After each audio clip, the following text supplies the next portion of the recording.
out more. Now, I know the Egg Bowl has already been decided, so we aren't here to debate that, but to celebrate some of the good things that happened that day. Joining us here on Good Things is Miss Trimiesha Joyner. She's the wife of Randall Joyner, Ole Miss defensive line coach, and she was going to celebrate whether win or lose because she got to be there on the sideline for her man and her team. And she's joining us today to share why that was a special thing. Hey, Trimiesha. Hi, how are you? I am doing well, girl, and I know you are celebrating every day. So let's go back to your first year in Oxford. It may not have been, the Cinderella year you had hoped for. So tell us about that. Well, yes. So my husband got the job here at Ole Miss in January, and I was a teacher at the time. So I stayed in Dallas, where we were previously, until June, where I met him after the school year.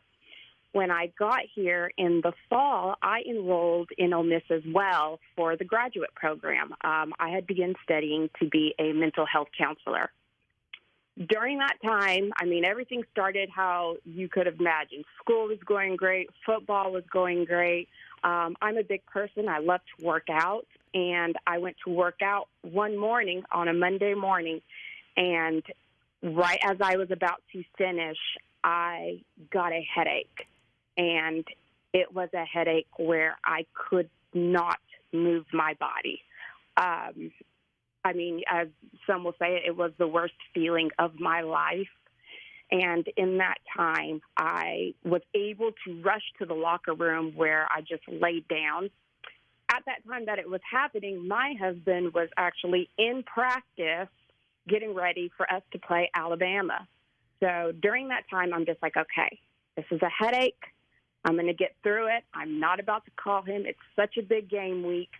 But that headache was not letting up. And it went from feeling like a headache to pressure on my brain, where I just felt something squeezing tightly around my head. So I gave my best friend a call, and she was talking me through it, and she kept asking to call my husband, and I was just like, no, we're playing out, coach's wife. We're playing Alabama this week. Can't bother him. And so, we continued to wait. 30 minutes later, it wasn't letting up, and I was in no way where I could drive home because that's honestly what I wanted to do. I just wanted to get home, take some Tylenol, and lay down. I ended up having to call a coach's wife to come get me, and I asked her to take me home, and she said yes. Well, at this time, the pressure is hurting so bad that I am hysterically crying to her to come get me. So what she does is, I guess in the process of coming to get me, she calls our athletic trainer. Well, when she gets to the gym where I am, I get on the phone with the trainer, and based on the questions that he was asking me about my head, how I was feeling pressure, light sensitivity. I couldn't look at the light. I had to keep my eyes closed because it was making it hurt more. I actually started vomiting. I was rushed to the ER. And in the ER, Ole Miss, so grateful for them. They were able to get me with a physician quickly, and they got me in there and got me into a CAT scan within 10 minutes. After being in that CAT scan for, that while being, I came back, and my husband was there. And I was like, uh-oh, if he left practice, he doesn't ever leave practice. So if he left practice, I looked at him, he looked at me, and he went to say hello to me, and his voice cracked. And that's when I knew something was wrong. So at this point, Trimiesha, you didn't know that you had an aneurysm. You were just there with the pain, trying to figure out what had happened, right? Like you were kind of not really sure what was going on either. No, because, like I was saying, I just wanted to go home and take some Tylenol. I had no idea what was going on. So while I'm in there, in the CAT scan, I'm thinking, I watch a lot of Grey's Anatomy, all those hospital shows. So I'm thinking, crap, this is either maybe cancer or this is nothing. And I just pulled my husband out of practice for no reason. And so when the doctor came back, he said, I need to tell you something, but I need you to calm down. So I guess my crying was making it worse. And that is when the doctor told me that my brain was bleeding. Wow. That is not something, because right you are a young, healthy woman who's up, working out, doing all the things, sort of right. And then to be sidelined like this, I guess, pun intended. I mean, when I think life's going in a good direction. I mean, what were the first thoughts that came through? I can actually tell you, I looked at my husband, and I'm sorry, this always makes me emotional. But I looked at my husband and I asked him for them to please not let me die. That's all that I could think. I really thought that I was going to die that day. Because the second thing that came around is there was not a neurosurgeon in Oxford. So they had to care flight me to Memphis, where I was immediately rushed into surgery. So that was my first thought was we had just had our wedding in July. And here I am now, like you said, healthy, working out in school. And I thought I was going to die that day.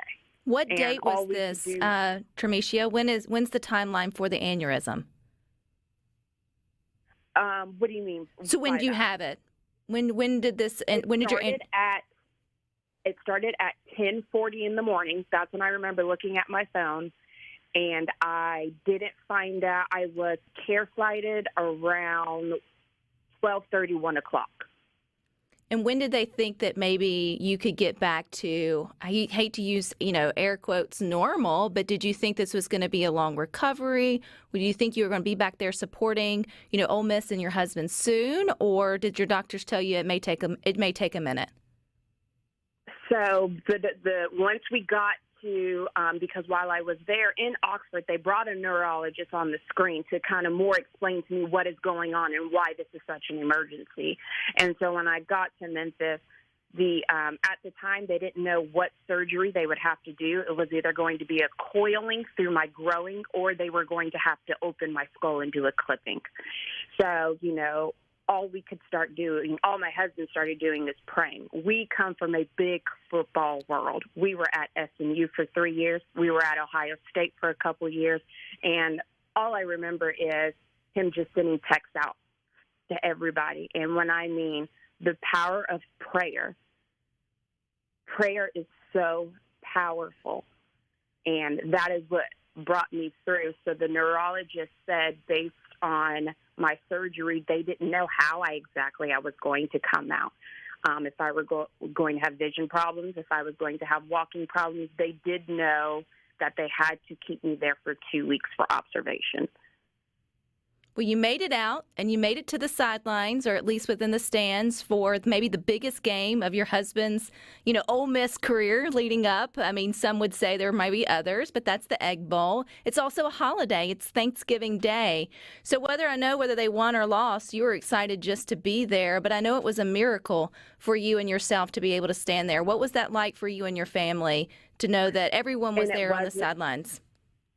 And it definitely was a miracle, because Rebecca, a week later, I ended up back into the hospital for a week. A week before, So a week before the Egg Bowl, I ended up back into the hospital for another week because I started to have that same pain again. But my CAT scans, my MRIs, they did spinal taps, everything, EEGs, everything came back normal. So I was observed for a week there at the hospital, and then when it started to ease, I was able to leave again. So that definitely was a miracle to be at the Egg Bowl, especially since they have those cowbells. So I had to go with a lot of protective gear for my ears. As you can tell from my photos, I have earmuffs on, but under those earmuffs, I also have earplugs in.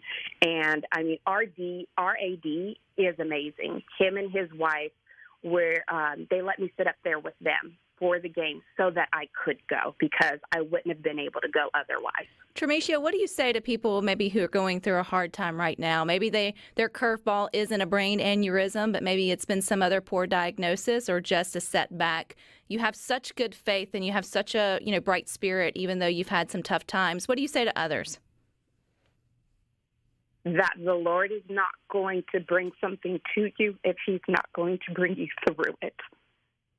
And that is, I mean, I faced death. My neurologist told me that if I would have taken a Tylenol and went to sleep, I wouldn't have waken back up.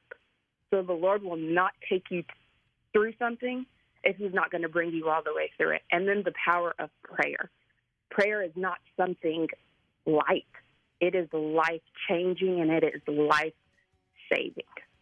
Well, and that is what, just keep praying, keep your faith, and keep trusting that God has you in the palm of his hand 24/7, literally.